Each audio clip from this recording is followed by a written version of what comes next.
Tavis Smiley is a talk show host in the United States. He is also an author and political commentator. Speaking from New York, he told me this election has been completely dominated by money. It was said many, many years ago that money is the mother's milk of politics. That has always been the case, and it certainly is now, and increasingly so. We knew, of course, that when the Supreme Court came down with that decision, Citizens United, that it was going to be disastrous for this election season. We did not know, as my friend Dr. West referenced earlier on this network, that we were going to be looking at a $6 billion expenditure in this campaign. And so when you start talking about a $6 billion outlay, and you consider all that could have been done in this country for that kind of money, it raises some serious questions about our body politic, about what money can buy. And I would add this, though, very quickly, that with all the money that's been spent in this campaign, in some ways, though, Tony, it really hasn't moved the needle. As I stand here right now, of course, I'm not a prognosticator. I can't tell you what's going to happen on Tuesday.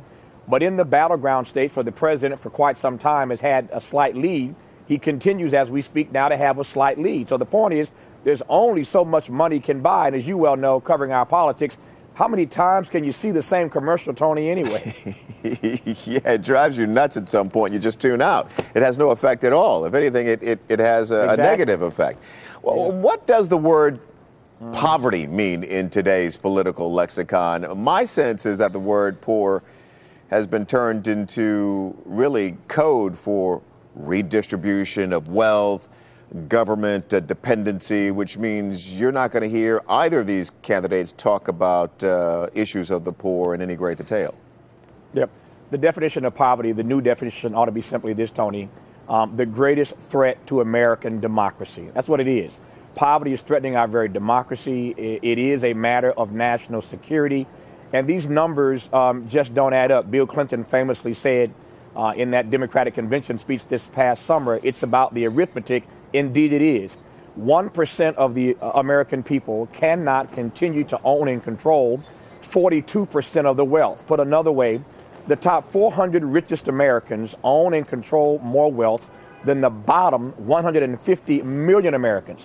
400 at the top, 150 million at the bottom, and that wealth is equated between 400 and 150 million. Those numbers just don't add up. So poverty is a matter of national security. As I said, it's threatening our very democracy. And to the extent that we continue to put our head in the sand and don't want to address the issue, we're in for trouble. As has already been said again by my friend Dr. West, in the 4 debates this time, not a single question about the issue of poverty. 4 years ago, between Obama and McCain, 3 debates, not a single question about the issue of poverty. The poverty numbers came out during this campaign back in September that showed that the gap between the rich and the poor is expanding. The gap between the have-gots and the have-nots continues to widen.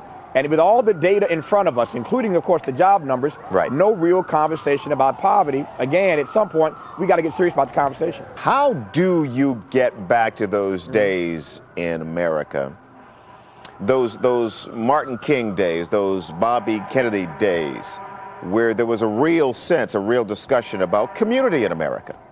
Somebody has to have the courage and the compassion and the conviction and the commitment to try to speak those hard truths. As we discussed earlier, Tony, money seems to control everything in our world. Everything and everybody seems to be up for sale these days. Everything up for sale.